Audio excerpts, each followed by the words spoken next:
நம்ம வந்து பீஸா செய்ய போகிறோம். இது வந்து ஒரு 200 ml 1 கப்பு மாவு போட்டிருக்கோம். கோதுமை மாவு. எல்லோரும் மைதா செய்வாங்க, நம்ம கோதுமையில் போடுறோம். Healthy candy. கொஞ்சோண்டு உப்பு, சோடா மாவு, பேக்கிங் சோடா,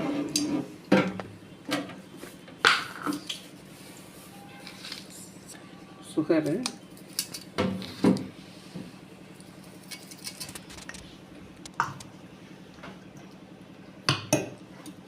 வந்து நெய் போடுறோம். நம்ம எண்ணெய்க்கு பதில் கீ 1 ஸ்பூன் போட்டுக்கிட்டோம். தயிர், கர்டு,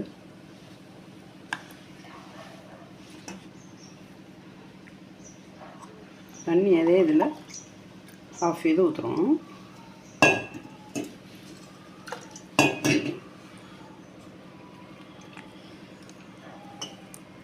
இது வந்து ஈஸ்ட்டு, நம்மளே வீட்டிலே ப்ரிப்பேர் பண்ண ஈஸ்ட்டு. நம்ம வீட்டில் ப்ரிப்பேர் பண்ணனால நம்ம வந்து 1 ஸ்பூன் போட்டுக்கிட்டோம். நல்லா எல்லாத்தையும் நல்லா மிக்ஸ் பண்ணி, தண்ணி நமக்கு கொஞ்சம் மிச்சம் இருக்குது, வேணும்னா நம்ம ஊற்றிக்கலாம்.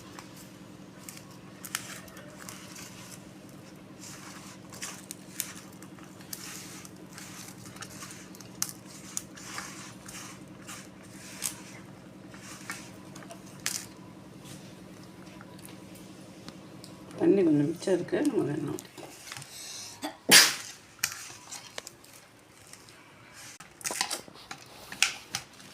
நல்லா இப்படி பிசைஞ்சுக்கணும். இது நம்ம வீட்டிலே செய்கிறது, வீட்டிலே ஈஸ்ட்டு. இது நல்லா ஹெல்த்தியாக உள்ளது. கோதுமை மாவு நம்ம செய்கிறோம், இது உடம்புக்கு நல்லது.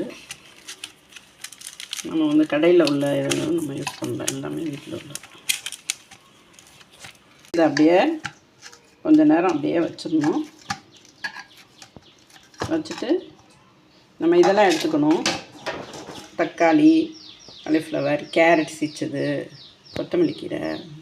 இது வந்து கொஞ்சோண்டு இஞ்சி பூண்டு லேசாக நறுக்கி வச்சுருக்கோம். இது வந்து கார்லிக்கும் ஜிஞ்சரும். இது கொஞ்சோண்டு வெங்காயம், நம்ம ரேடிஷ் கூட போடுறோம். எல்லாம் எடுத்து வச்சுருக்கோம். நம்ம கொஞ்சோண்டு சாஸ் போடுறோம்.